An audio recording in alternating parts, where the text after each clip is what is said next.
Hey, and we live, we live, we live, we live. Hey, and we live, we live. Hey, and we live, we live, we live, we live. Today we out here in Queens. We out here in Brookdale, Brookville. Brookville, my bad. See, I don't be knowing everything. Brookville Park out here. So you see the court behind us. And like I always say, I always bring people out here that I know from basketball. So I know them since forever. I ain't even gonna think back. It's just a long time, very long time. This is my guy right here. Introduce yourself. Haron H2O Hargrave. Queen native. Out here, man. Yeah. So we out here. So what I like to do is I like to ask you about like your present, like right now what's going on with you, and then we can talk, and then we'll go backwards and come back up. So like, what are you doing right now? What you got going on? Whew. Right now, it's a lot going on, man. Okay. I think I'm more busier than when I was just playing basketball. You know what I mean? Because right now I got the whole Peak situation. I'm a brand ambassador slash director of marketing with Peak. They're like Nike, but in China. Okay. But now they're branching out to the United States, and I've been doing a lot of stuff with them. That's good though. So yeah, that's definitely good, man. Because you started from the ground. Yeah, from the ground up. So like they have Tony Parker signed to them, Dwight Howard, JaVale McGee, Anthony Morrow. Who else? A lot of NBA players are now starting to pick up with Peak, and they brought me in as a brand ambassador at first. So I was like the street ball guy and stuff. But I always see things from the business point of view as well. So like I jumped on that situation. Now I'm the director of marketing for Peak. So that's good, man. Definitely good, because you know you can really work your way up, and then especially when this becomes a bigger brand, which it should be. Yeah. You're gonna definitely be able to be like, you know, you was there from the beginning. Yeah, you know what I mean? So now you're gonna be making even way more money doing a lot, and that's good, man. So yeah, so it's a lot of stuff that we're doing. So we're doing affordable uniforms for like high schools and different AAUs and junior colleges. So right now that package is going out. I'm also, I'm a founder of Ballin' for Peace. Okay. So talk about that. My celebrity charity events that I started over 2 years ago now.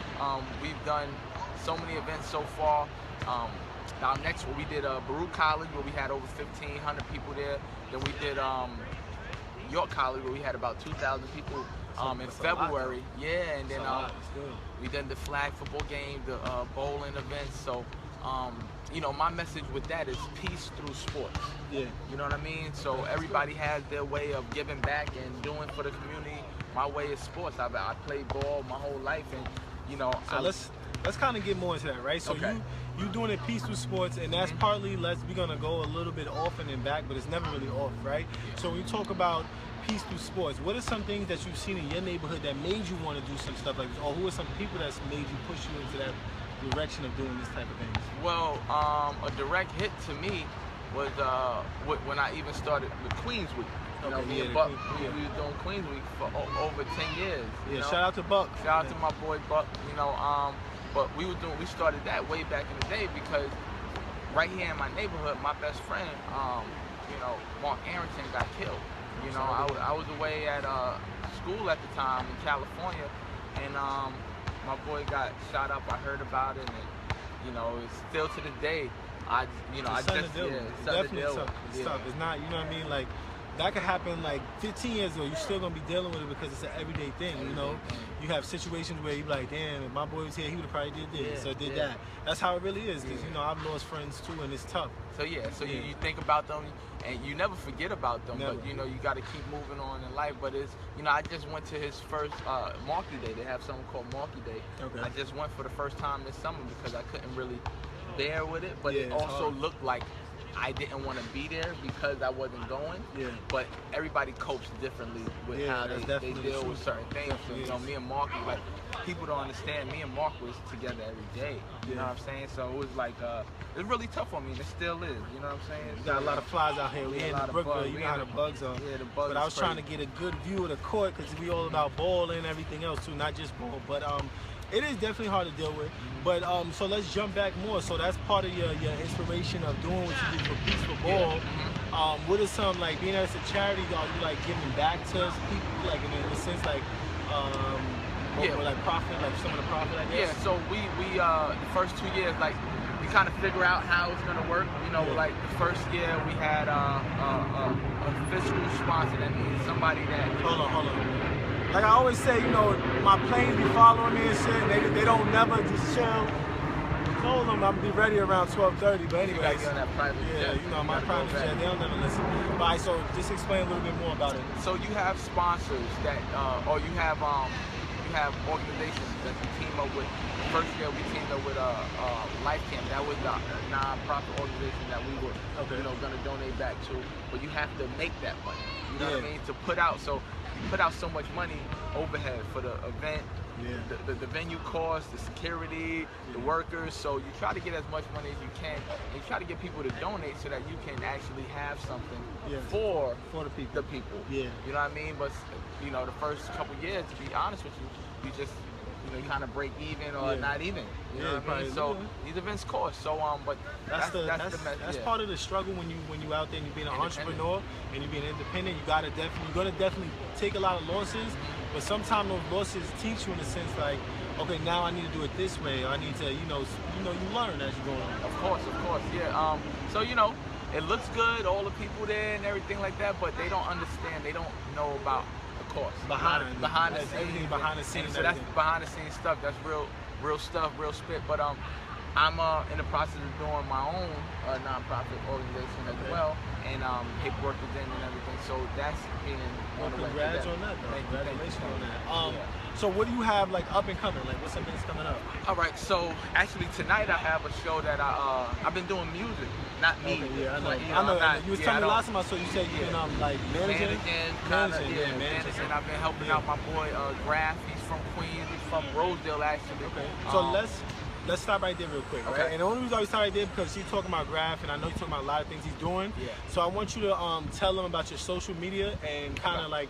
Even some of his stuff, like whatever you're doing, if you got some people that you want to put out there, you can definitely put it out there right now. I have a lot of social media contacts. Talk about so I'm gonna start with my Instagram. You can go to my personal Instagram is H2O5. That's the letter O, not a zero. A lot of people put zero.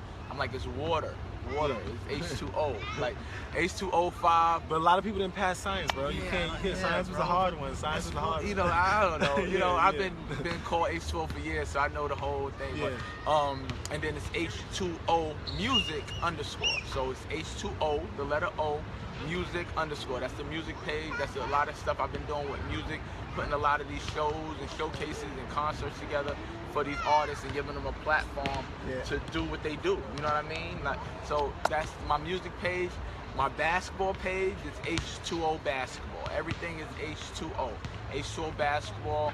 And then the Peak page we have it's Peak USA Sports. Peak USA Sports. Spelled just like that. And I think that's it for my Instagram. And then my Twitter is Stargrave3. My Snapchat is Stargrave3. That was my name in college. They used to call me Stargrave. My last name's Hargrave. So I've been using that, and someone stole my H2O on Snapchat, so I had to go with that. You had to switch it up. Yeah, I had to switch it up. So you get back to talking about Graf and everything else you're doing with the music. So you know, I've been running around. If you follow me and you see me, I've been talking about, like, we've been talking about Team Bang sports, Team Bang, and it's almost like how, you know, how Joel Santana and Dipset had, you know, they had Skull Gang, they have all the extension of them. Yes. So a couple of years ago, not too long ago, I played in a charity game and I played for Graf's team. And we was out in Yonkers, and it was the Jadakiss and the Locks. They had their charity event, their annual charity event that they do at the YMCA in Yonkers. So I played with Graf's team, Team Bang, and from that day, he was like, yo, I want you to, you know, start up the sports stuff. Let's do a team. You know, I told him, he's like, yo, I know you heavy in the basketball realm with street ball, and you're doing all this and that. I want you to do the Team Bang for me. Like, you know what I mean? With sports. So, you know, since then, I've just been running with it. And so is that like something that kind of helps you kind of expand some of the other stuff, being that you started working with him? Yeah, well, I mean, when I say expand, let me be more specific. When I say expand, like me doing the show, you know, I've started off with one idea, and then like it just kept it grows. Yeah, it grows, and you kind of be like, let me take that out and put this in. Let me do this. You know what I'm saying? Because you're networking at the same time. Yeah, of course. So like, I've always had a lot of ideas, and I felt like I'm like the person who, I'm like a one-stop shop. You know what I'm saying? Like, you come to me, and people ask me for advice about this, that, whatever it is. I feel like I can do it. You know what I'm saying? If I can't do it, I won't do it. But if I can do it, and it's something I can, help you with, I will help. So when that opportunity came about, I was like, all right, cool, I'll do it. And now it put a little more meaning behind just having a basketball team. Yeah. Now you have an artist behind it. You know what I'm saying? And it's a little bit more because people follow the artists, or people want to understand people, so you kind of get to know them. That's kind of like why I do what I do, is because everybody's doing things, but nobody really knows why they're doing it, or know who they really are. And for me, like, I've always been able to like talk to people respectfully, and just try to, get to know them or joke around or whatever. So I just feel like doing this is my platform of trying to help people in all different levels of different things, and just trying to get them out there and help them. I do respect that. I like what you're doing, all the events and stuff, and I haven't went to any, and that's my fault because I just been running around. He's missing out. This guy right here is missing out. I'm gonna definitely catch one of them. So just let's talk a little bit. Let's bring it back now. Let's go talk about growing up for you, like and I always go to middle school, and I say this because middle school to me is where you're trying to find yourself. You got like all these friends. You got a basketball friends. You got some gangster friends, some crazy friends, some regular. Like, you have everybody. You know what I'm saying? So it's like, at that point, you trying to figure out where you're going. I drop my phone, but at that point, so kind of talk about middle school for you. Like, how was it for you? Like, and what school did you go to? I went to Catherine and Count Basie. That's AKA 72, AKA the hood. That's where area 50 Cent grew up in 134 and got brew. I went to 72, so I encountered everything. That's why I say, bro. That's why I say, right there in Rochdale, like it was a lot going on. You know what I mean? There's criminals, there's good guys, there's bad guys. But you have I had a variety of different things. So but what always kept me like afloat and on track was basketball. You know that. So I would I kind of like didn't care, didn't matter what everything else was going on. I had my focus. I had like tunnel vision with ball. That's how you gotta be. Basketball was my escape with all that. So with every school that I went to, but middle school, everybody's into their own different thing. Basketball was just, I always had a basketball. So how was the grades then? My grades? You gotta be honest. Well, my grades were okay. They weren't really like. So what was it? What was it to you like in middle school? How did you feel about grades, like at school? Like, what was it? Just like, because you're saying you was just focused on basketball, so it was like, okay, I'm playing basketball and I'm gonna just pass just to get by, or was it like, how was it? Well, my focus. Good thing you say that. It's a good point, because a lot of people don't, they don't have the motivation to go to school. But this was these are my motivations, and this was my motivation back then, and it's kind of got me through high school and college. But so I loved basketball, and I knew in order to play basketball, I had to do my books. I had to pass my classes. You know what I'm saying? At first, 65 is passed. But, I tried to do a little bit more than but I felt like I didn't put the same amount of studies in as I did on the basketball court. I worked out way more than I sat and read a book or whatever. But I knew I had to. So I did everything that I had to do to pass those classes. So I did. I knew that I had to pass the classes in order to play ball. And then I would find motivations like girls. So like, I was like, Tanisha, whatever, Monique, whatever is gonna be at school today. So I want to be at school. So you had to get fly. So I had to, so that was the way that I thought. Like, if I'm in school, I'm gonna see her, and I'm gonna do my book, and I get to play basketball. So that was my motivation. That's cool. So. That's a good. But you gotta think about, like, you was young. You learned it. The only way you can get to where you at now is by experiencing stuff, regardless if it was something crazy or something that was good or not, good or bad. You know what I mean? Yeah. So that was my simple tactics to life. So where did you end up, like, after middle school? What high school did you go to? After middle school, I went to. I was supposed to go to St. John's Prep. Okay. And that's where I went. St. John's Prep. Funny story about that. I was supposed to go to St. John's Prep. I played in York, not York. I played in the Nike Swish tournament at Roy Wilkins. Okay, Remember that tournament? That was a I throwback. played in the Nike Swish tournament before they took, they ran off and stopped having the tournament there. Yeah. But I played there going into, because I went to 72, I had the 9th grade. Yeah. So I pretty much forfeit my whole freshman year in high school. So any school I went to, I had to go in as a sophomore. But that helped me in a way because my sophomore year in high school was terrible. Because I was able to go to high school and like have freedom. Like, high school was totally different from junior high school. Like, you know what I'm saying? So that was crazy. But 72 was one of the last schools that had their junior high school go into the 9th grade. Yeah. So I went. Not that many. Not that many. So I stayed, but that close knit, that small window, that small family helped me out. Kind of like guided you in a sense. Like helped you. So after you had your rough year as a sophomore, how did you work your way up into like getting into college or even wanting to go to college? Did you want to go to college? Of course I wanted to go to college, but I have to go back to this, how I got to where I went to. I went to Campus Magnet, but I was supposed to go to St. John's Prep. I played real well in the Nike tournament, and Coach Granby, God rest his soul, my mother went there, to Jackson, my uncle went there, everybody, my aunt, everybody went to Jackson. So he saw me. He told my mother, like, why pay a partial scholarship or anything like that when you come right there down the block? She was sold. Like, that was it. Like, I'm like, no. I ain't got to spend no money. Yeah, no money. It was over. That like, so that happened, and then I went to Campus Magnet, and when I got there, I went crazy. Like, I went wild. Like, I went wild. So, you was in there with the girls, everything was class. I know.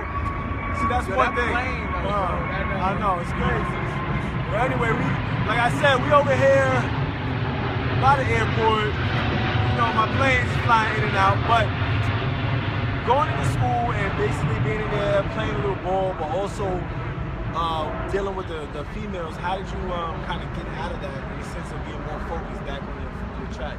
I never did. No, but getting focused. Like I said, everything that always, it led back to basketball, bro. Okay. It led back to basketball, what I love to do. So that kept me focused. I knew I didn't get to play my sophomore year. I had my grades were terrible coming from, I didn't play my sophomore year. I didn't play until my senior year, full season. Not people know that about me. And still went D1. I only played one. Where did you go? I went to the University of Sacramento State. Big Sky Conference. But But why? Okay, so as you was dealing with your grades and not playing, like, what kind of put you on track? Because you said you played a senior, so you had to be like, I gotta do what I gotta do. It was just, I felt like I wasn't supposed to go to Jackson. Yeah. So every year something happened. Something happened. My sophomore year, I didn't make my grades or whatever. I just went wild. My junior year, I broke my arm right before season started.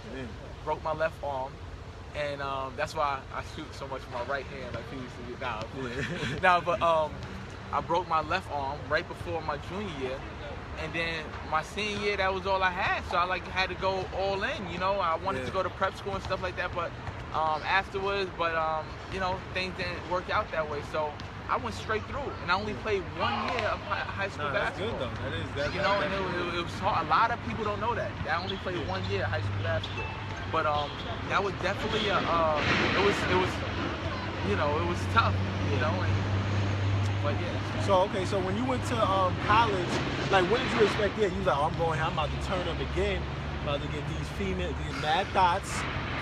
My college experience, because playing only that 1 year of high school basketball, I wanted to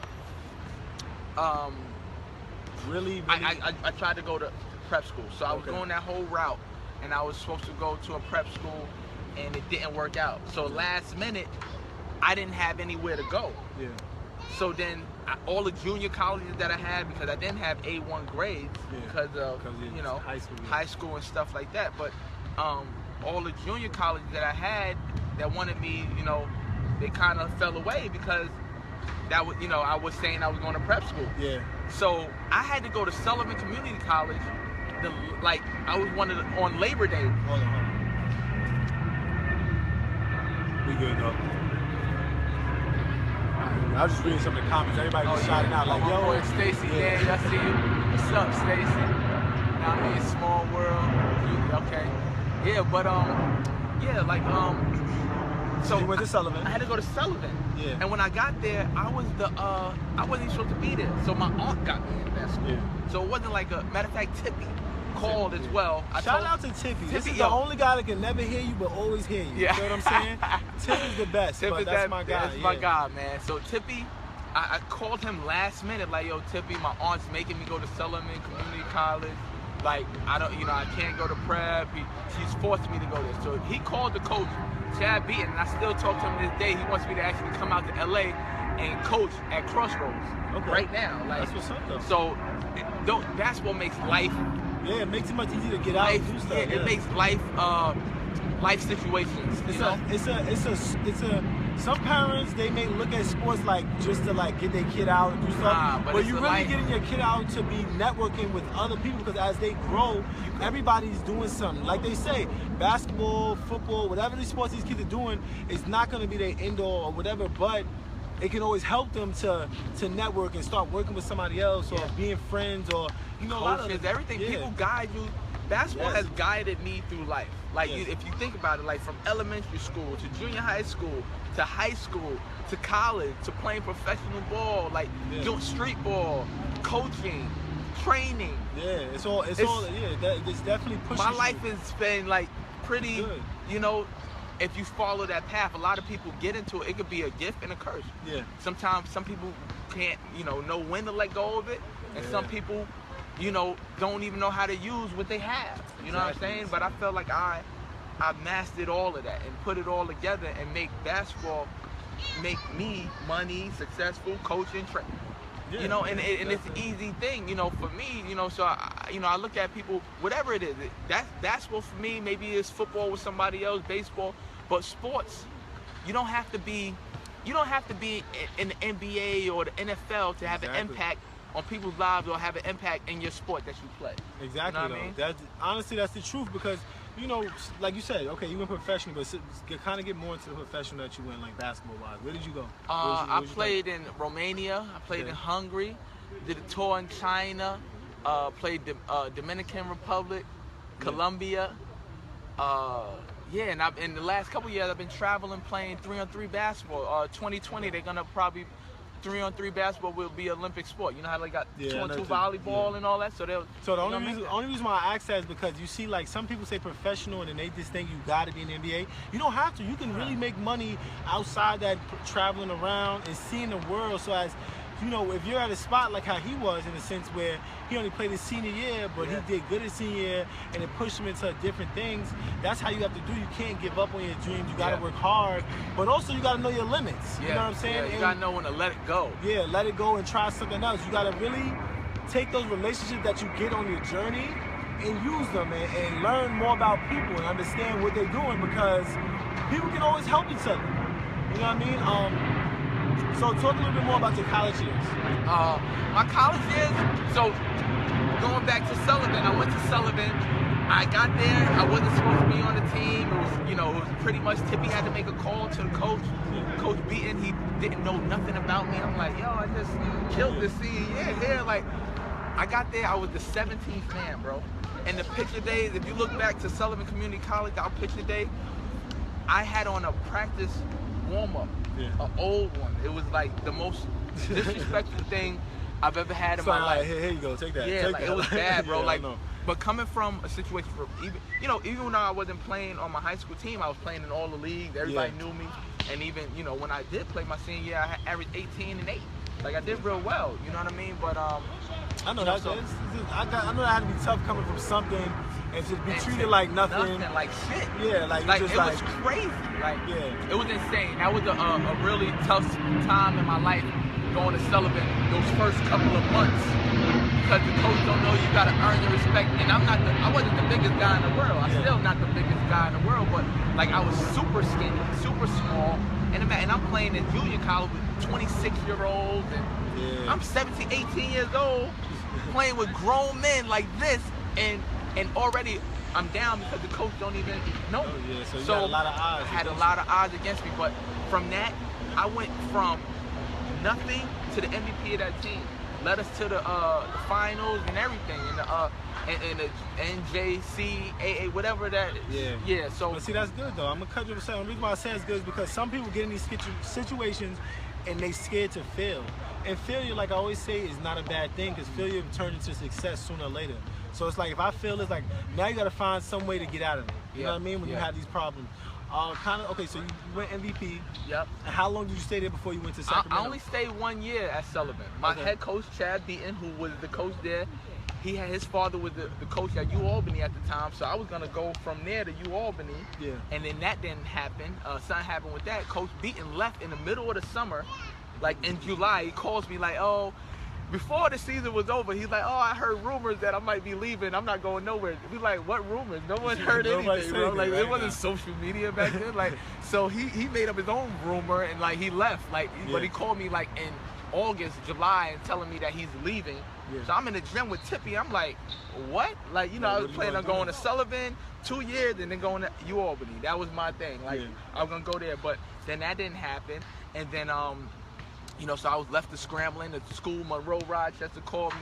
They wanted me, you know, the guy came out here. He wound up being a joke. I went out there. He wasted my time and everything. So I had the red shirt out there.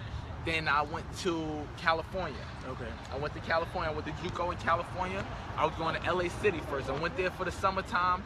And I was working out with LA City team. Then the coach Mike Miller was crazy. A dude named Mike Miller. He was insane. Like he used to have us like in the gym in LA in the summertime, 110 degrees.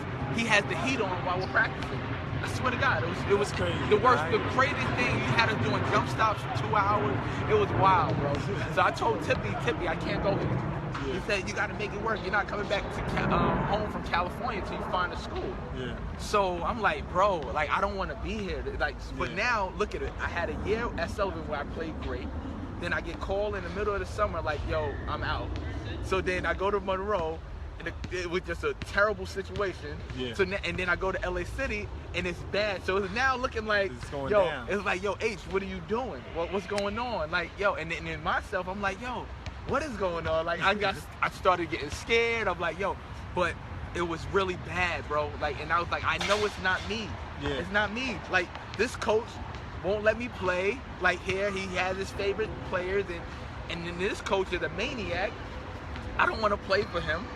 And so that's where I was at with it. And then you know. So how did you get to Sacramento State? How I got to Sacramento State was Tippy told me that I wasn't leaving until I found the school. So I played in the summer league with LA City while I was out there for the summertime. So I went to California first time in Cali.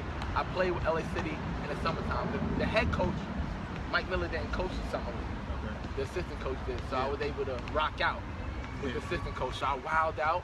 And the school, Chafee, Coach Klein, Jeff Klein, I spoke to him last week.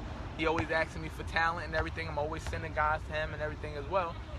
Lifetime coach, lifetime mentor, lifetime relationships, friendships. So these are the type of relationships you build through basketball. Coach Klein called me 3 times, bro. Yeah. And he's like, hey, this Haron, is this Haron Hargrave? Yeah. This Jeff Klein from Rancho Cucamonga. I hung up the phone on him. Like, I was like, what the fuck? I'm thinking it's like Buck or somebody playing on my phone, because that's when we used to have the next tails and the chirp and everything. And me and Buck, we used to play around all the time with phones and everything. So I'm thinking that somebody's playing on my phone. I'm thinking, I only heard Rancho Cucamonga next Friday, so I'm thinking it's a fake place and everything. I'm like, the fuck is this? Like, hung up the phone maybe 2 or 3 times.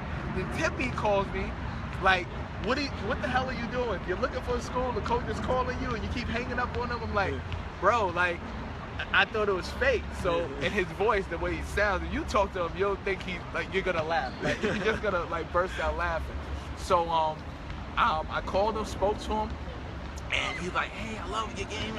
Tippy told me all about you too. I want you to come out for a workout. Yeah. He's like, can you come tomorrow? I had practice with LA City. Yeah. And I'm still out there.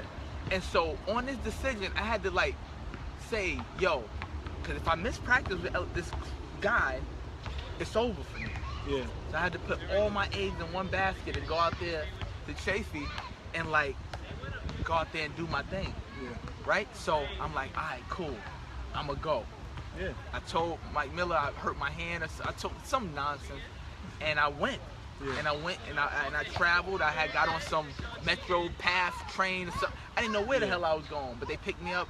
And then imagine going from the city to like mountains and all this other stuff. And it was like it was crazy for me. So and I don't really share this story. Not many people know this stuff. So they just think that you go and you go to D1 and that's it. Like, that's what they think it is easy. You know, it's not. So I went and did that, and I went to a practice, a workout that they had, and I didn't play like myself at all. I was playing like a robot because I was training with these groups, doing jump stop, picks. Imagine open run and you're like setting screens and doing all this other nonsense. It's like, what the hell is this? Yeah. So I went there, I played like shit. And I'm thinking it's over. Like, so Tippy's like, what happened? Like, what's good? And I'm like, I don't know, man. Like, you know. So I got Coach Fine to give me another opportunity. And I came out there maybe like the following week and I killed it. I killed it. I went there, trashed it, and then I went to Chafee. Had a successful career. I made all Foothill Conference first team, all conference. Led us to I think the Elite Eight and the state championship. Yeah. And it was, you know, several mistakes from me. Well, you know what I mean? That's good. That was a lot that you went through. You know what I mean? And that's good though, because at least you know, if you always think about or you reminisce about going backwards about your life, you can always be like, you know what, I did go through a lot. So whatever's coming now at me, I'm ready for it. Yeah, yeah. You know what I mean? And we already talked about what you're doing now. I do want you to kind of say your social media again, and also anything else that you got coming up, and just kind of talk about it. And that's really it. Yeah, so social media is H205 on Instagram, H2O Music _ on Instagram. Peak, follow Peak. It's Peak USA Sports. My basketball page is H2O Basketball. My website is my name, HaronHargrave.com. What else? Facebook, my name, Haron Hargrave. I will have this video. I will share it on my page as well. And we definitely gonna put all his information on the top of the page. Like I always tell y'all, man, check out the video. I mean, check out my YouTube channel, because everything that I put up on here goes onto YouTube. Also, like I always say, you got to get your own. So that means get yourself right, and then you can always help out with everybody else if you happy with yourself. And I get that from my bro Tone. I'll never tell you rest in peace. I tell you keep shining down, because I got to keep grinding. So we gonna all keep grinding. Yeah. I want to thank you for coming out. Oh, thanks for giving the time. You know, I want to say, and I always say this, because you got to man about it. I was late, so I apologize for that. That's all good. You know what I mean? But like I always say too, this is the first time, won't be the last. I know I'm gonna definitely try to get to one of his events as soon as possible. If you got any questions or anything, or you want to contact him, because he is, say a little bit more about the Peak, the Peak thing, because you're doing a lot with the schools, and you want to catch some more people that want to, you know, get. So talk a little real quick, just tell a little bit. Also follow my Ballin' for Peace page. It's BALLIN, the number 4. And the word peace. Follow Ballin' for Peace, man. We're gonna be doing our next game either at LIU Brooklyn or St. Francis College right now. I wanted to bring it to Brooklyn. We did Manhattan, Queens. Now we're doing Brooklyn. Peak. We're doing affordable uniforms for all high schools, colleges. A little example of affordable, just so they understand. Affordable uniform. You get top, home and away, top and bottom. You get a pair of sneakers. You get a shooting shirt, get a solar-powered book bag. No one has that. Solar power, which charge your phones and everything like that through the sun, bro. Like, this is new technology. It's different stuff. And people like Nike, Under Armour, they're giving you 20% off. That's nothing. We're giving you all of that. Sneakers, home and away uniform, shooting shirt, 2 pair of socks, everything, solar powered book bag. All that comes out to be $160 per player. All of that. 1 pair of Nikes. And that's cheaper than buying those sneakers, the 1 pair of sneakers. It comes out to almost $20 an item, maybe less, like $17 an item with all the stuff that you're getting. Yeah. And what more can you ask for? That's like going to the 99 cent store, bro. This is not the 99 cent store. This is good quality stuff. This is really good quality stuff. You know what I mean? He even has the sneakers on. He has the, you know, everything. You know what I mean? Check sneakers on right now. You know what I'm saying? You know what I'm saying? And they good, and you're not gonna hurt yourself. You know what I mean? Very comfortable. But you know what I mean? I want to thank him again for coming out. Yo, we always live. We live. You know, we live and we live. Thank you for tuning in. Check out later. I got some more coming up today.